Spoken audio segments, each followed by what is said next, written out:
Welcome, and thank you for staying with us on this program, Sunrise Daily.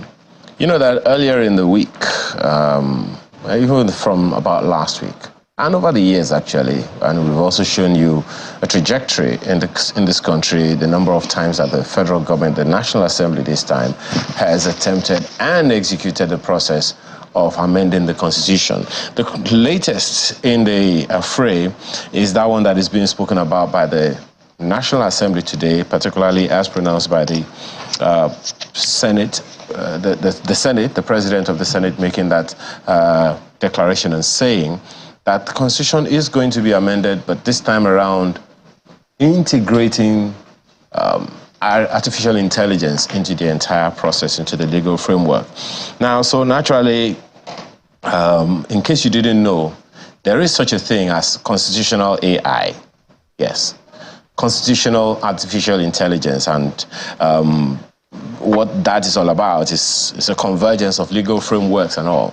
More on that, let's have this morning how artificial intelligence can fit into governance, fit into constitutional procedures and all. We have with us here Kehinde Olateju, who is CEO and co-founder of Zero Complex AI, here in the studio with us. Thanks for joining us this morning. Thank you. But my name is Kehinde Olateju. Beg your pardon, Kehinde Olateju. What did I call you? She said Olateju. Okay, well, okay, I understand. Okay. Now, not many people may be aware, actually, that there is such a thing as constitutional AI, right? Yeah, sure. Perhaps even because the whole concept of AI is in itself maybe a toddler. I don't want to say it's in its embryonic stage Sure. in our sphere, I mean, yes and no, because AI has always been around, okay, right? It just didn't know it. More mainstream to the global audience. Okay. At the onset of, at the release of ChatGPT, right? So, which is almost like an applied, like people can now see the commercial, well, I mean, not really commercial, but the worldwide application of artificial intelligence, but it's always been in conversations in the science world, right? For research, for deep learning and things like that. So, for those who don't know, for those in the baby boomers and Gen X, because they may not even know what you're talking about. Perhaps even some millennials. What is artificial intelligence? I mean, artificial intelligence at the most simplest form is just basically training computer systems, right, to perform tasks that are probably assigned to human beings, right, prior to this, right? So tasks like reasoning, making decisions, even creativity, right, that we assign to just human beings. Right now, because of artificial intelligence, we can train machines, we can train computers to be able to perform those tasks, basically. So that's it. At the simplest form, that's what artificial intelligence is all about. Now, to integrate that into what the President of the Senate is talking about, factoring in our legal procedures, legal frameworks in the light of artificial intelligence, what do you think that means? I mean, it's a good move, but like, what's the scope, right? So there are different ways we can look at it, right? But the thought itself that, you know, artificial intelligence has to be factored in constitutional amendment. It's a good move. It's a good direction, right? Because we have to be able to factor it in the legal framework of our country, Nigeria, right? And that's what constitutional AI is really all about. It's a convergence of legal frameworks, you know, constitutional principles and agreements, you know, within the AI systems, right?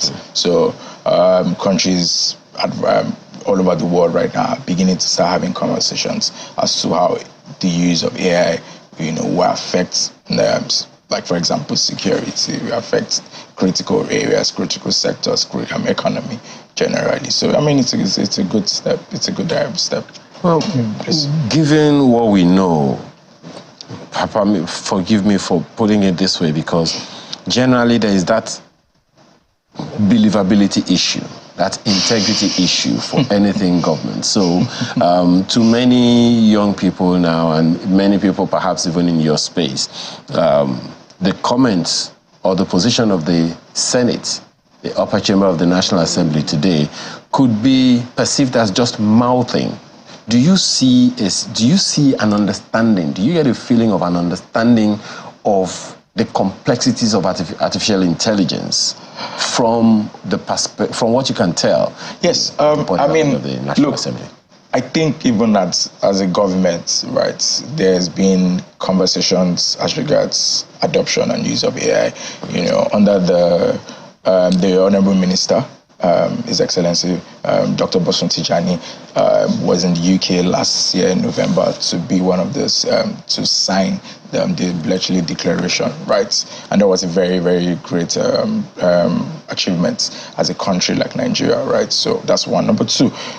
The government itself has come up to say we need to have an AI strategy, right? And there's been works in the background ensuring that we come up with an AI strategy as a country, right? Because whether we like it or not, artificial intelligence is here to stay, right? So if we are not part of that conversation, we would eventually just be at the receiving end, right? So I think government is, in terms of adoption of AI, and regulation, I think they are taking the right step. I think they should be commended for that, especially the Ministry of Technology, Technology and Digital Communications, right? They're taking the right step in that approach. So when the Senate President made mention of that, I think it's looking at all the other things, and I'm sure they're probably going to be working hand in hand with the relevant agencies and the ministry to ensure that AI is being not just regulated, but there's a balance between regulation and innovation.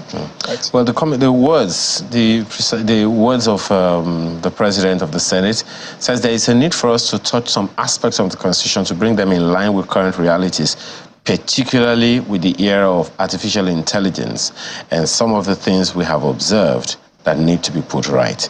Those are his words. So that statement, to many people will be like, okay, maybe the chicken is gradually coming home to roost. As a specialist, in the artificial intelligence space, what are the cautions? Knowing what we know about constitutional AI on its own, and constitutional AI, to be specific, what are the critical considerations that government needs to put in place? Number one, data. Right, I would say data privacy, data protection. Also, a lot of our AI algorithms are going to be trained on our data, as a country. So there has to be transparency, there has to be fairness, right? That's one. Number two is in the area of cybersecurity, for example, area of disinformation, right? So there has to be a concrete way to ensure that these AI algorithms, right, they are being regulated and it's open and transparent for everyone involved. There's also a need for stakeholders to come together, and when I mean stakeholders, I mean public institutions, private sector, research institutes, academia, to have a roundtable conversation to say, how do we want to go about ensuring that we derive maximum benefits from this new quote-unquote technology that showed up on the radar, artificial intelligence, and also ensuring that it doesn't get into the wrong hands, right? AI in the wrong hands can mean a lot of harm, can spell a lot of harm for even us as a country, right? It can hurt our economy, it can hurt our people, right? So it's important that it doesn't get into the wrong hands, right? And I'll circle back to the data. The opportunity artificial intelligence has brought up is the fact that there's now a need for us to structure our data as a country, right? Number one, look at it. Africa is going to have the highest number of young population in the next few years, right? So it means that commerce, right? Africa is going to be a major market, right? And people will need access to that data to be able to know exactly how to tailor goods and services to appeal to that market, right? So AI is going to help in all of that. So we need to be able to get ourselves together and ensure that our data is structured, right? Regardless of where it is right now, right? Structure it together and build algorithms on those data so that we can be able to have a seat at the table when it comes to artificial intelligence. That's one. Number two, a lot of the large language models that are out there are not trained on data that is peculiar to our culture, to our people, to our way of life, to our habits, right? So number one, it presents an opportunity for us to now have our data, we are responsible for ensuring that, number one, our data is structured, and we are responsible for ensuring that we train those data ourselves, and we define those algorithms. And this is important because we want to prevent discrimination based on AI algorithm, and it's already happening in some quarters, but there's still an opportunity for us to be able to take advantage of this opportunity and also have a seat at the table globally when it comes to artificial intelligence. Now, knowing, I'm sorry, I don't want to be a naysayer, but understanding our divergence, yes, ethnically, religiously, politically, how do we ensure this ethical public trust?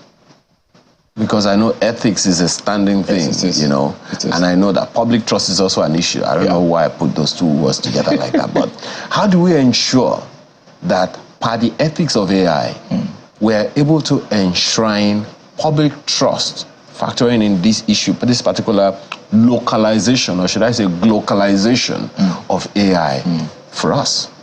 I mean, it's just having conversations, and there has been conversations already, you know, among different stakeholders in this space, right? Even the honorable minister has opened his doors wide open to engage, you know, young startups, private organizations, to say, look, how can we ensure that we don't get this into the wrong hands, and we also and public trust. You know, there's been a lot of interesting conversations to ensure that there's willingness from the side of the government to come to the table to have that conversations, right? So, but I also think that further down the road, there will need to be a regulatory body, national regulatory body, that will help ensure that some of these conversations are being, number one, are being had, you know, and number two, also ensure that these conversations, whatever we agree to, we stick to it. You know, we all can regulate ourselves, right? Just this last one, you know, many of these issues that we're hearing, I know that we have all kinds of regulatory bodies. There's NIDA, there's the broadband policy, there's all kinds of policy in the tech space for Nigeria. But then you also said that there is a need for those conversations to be had. Yes. To a large extent, young people feel that they are excommunicated, so to speak. I don't know how many people know, for instance, that Nigeria has such a thing as a broadband policy. I don't even know how many people are aware that we have such a thing as cybercrime law in the country. I'm just saying. Okay. Now, we have quite a huge population of young people, and we're talking about AI now. What kind of conversation and how should we be talking to the young people? I mean, I think there's been efforts on the part of government to ensure that there's education in all of this, right? So, but there has to be continuous dialogue, continuous education, right? So, the goal is just to keep conversations happening, right? You know, one of the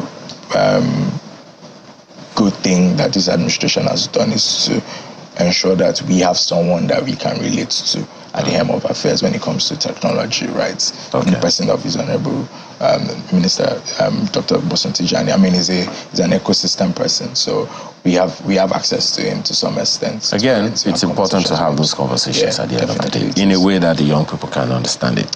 Well, constitutional AI, I guess the National Assembly is now aware that there is such a thing. Constitutional AI. Kehinde Olateru, CEO and co-founder, Zero Complex AI. Thank you so much for your time. Thank you very much. It's always a pleasure. All right. Thank you very much. I appreciate it. So I have one last lap this morning. Chamberlain.